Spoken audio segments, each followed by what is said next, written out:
Ma première conférence fut un désastre. On l'a refait.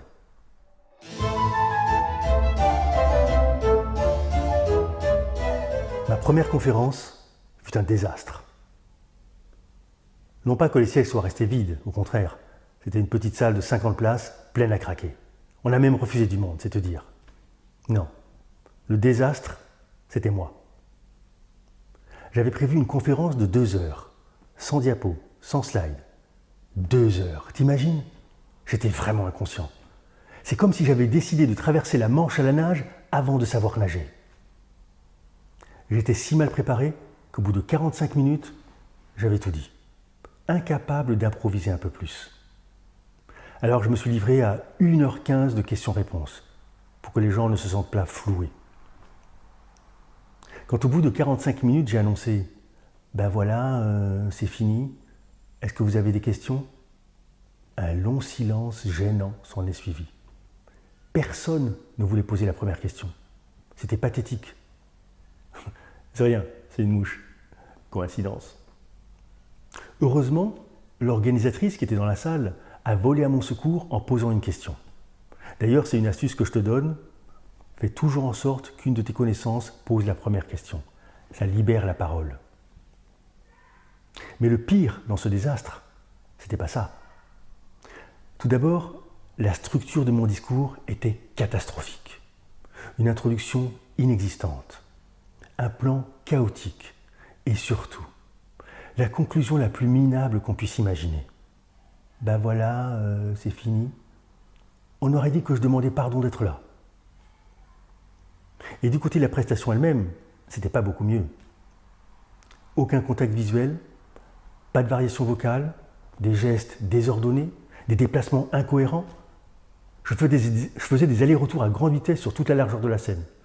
Les gens avaient l'impression d'assister à un match de tennis. Et je me souviens surtout d'un enthousiasme totalement étouffé par le stress. En fait, seul le contenu avait de la valeur. Il était peu étoffé, c'est vrai, mais au moins il intéressait. Parce que je maîtrisais mon sujet. Heureusement, il me restait encore ça pour préserver ma dignité.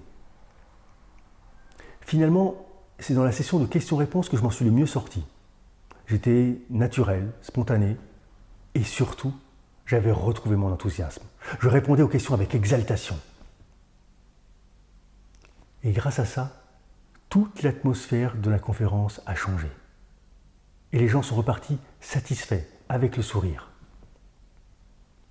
Mais le plus étrange dans tout ça, c'est que malgré la honte d'avoir livré une aussi piteuse prestation, j'ai adoré parler devant un public. J'ai éprouvé un immense plaisir. En fait, j'ai retrouvé le bonheur d'être sur scène que j'avais 30 ans auparavant quand j'étais musicien. Pas seulement le plaisir narcissique d'être sous les regards, il faut bien être honnête, mais aussi et principalement le plaisir de partager, d'enrichir les autres, de leur apporter de nouvelles connaissances et un point de vue inspirant. Comme on l'avait refusé du monde, l'organisatrice m'a proposé de refaire la même conférence 2 semaines plus tard. J'ai dit oui, évidemment, je ne voulais pas en rester là. Et je me suis promis de faire beaucoup mieux, ce qui était loin d'être hors de portée. Litote.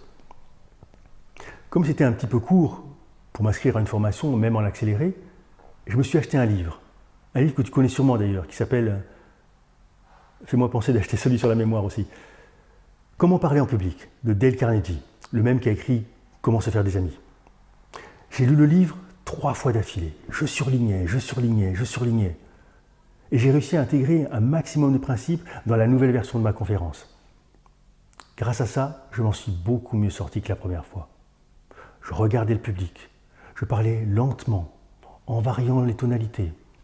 Mes gestes et mes déplacements étaient mesurés. Ça m'a conforté dans mon désir de progresser dans la prise de parole en public et de me lancer dans mon 29e métier, conférencier professionnel.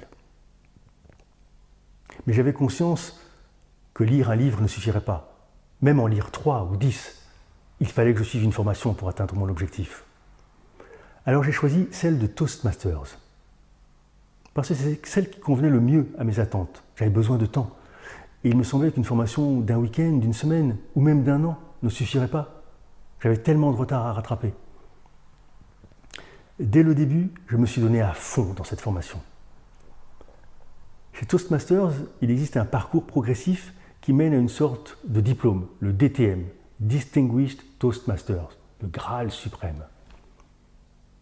Pour atteindre cette récompense, chacun avance à son rythme, elle n'est même pas obligatoire.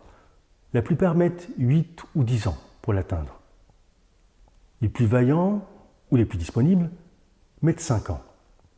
J'ai mis 3 ans. C'est te dire à quel point je me suis donné à fond. J'avais tellement de retard. Je me suis inscrit à 5 clubs Toastmasters. Certaines fois, j'ai fait 4 discours différents dans la semaine. Je venais de tellement loin. Tu le sais probablement déjà, mais je vais te le redire quand même. Si tu veux progresser, tu dois absolument pratiquer. Et si tu veux atteindre l'excellence, tu dois pratiquer intensément. Ce n'est pas la même chose de faire 10 discours par an et 10 discours en 3 mois. Pratiquer la prise de parole, ce n'est pas seulement parler, c'est aussi écouter. Écouter les meilleurs pour s'inspirer des bonnes pratiques, mais écouter également les moins bons pour prendre conscience de ce qu'il convient de ne pas faire. C'est exactement ce que te propose ce livre, l'ouverture du discours. Apprendre à écouter, t'exercer à écouter, passer maître dans l'art d'écouter. Dans ce livre, tu trouveras premièrement de la théorie, bien sûr. Je décortiquerai pour toi tous les mécanismes d'une bonne ouverture. Deuxièmement, des exemples tirés de discours historiques ou contemporains, et même de mes propres prestations imparfaites. Troisièmement, des exercices pour t'aider à te perfectionner dans la pratique. Si aujourd'hui tu es débutant et que tu penses que tu n'arriveras jamais à prendre la parole avec succès, souviens-toi que si j'y suis arrivé, tu en es forcément capable. Si tu n'es pas débutant et déjà en route, tu trouveras dans ce livre une somme d'expériences qui t'aidera à atteindre tes objectifs. Et enfin, si tu es déjà un orateur confirmé, cet ouvrage t'offrira tous les outils nécessaires pour aider les autres à progresser. Mais j'insiste, ne te contente pas de lire. Pratique intensément, muscle tes oreilles.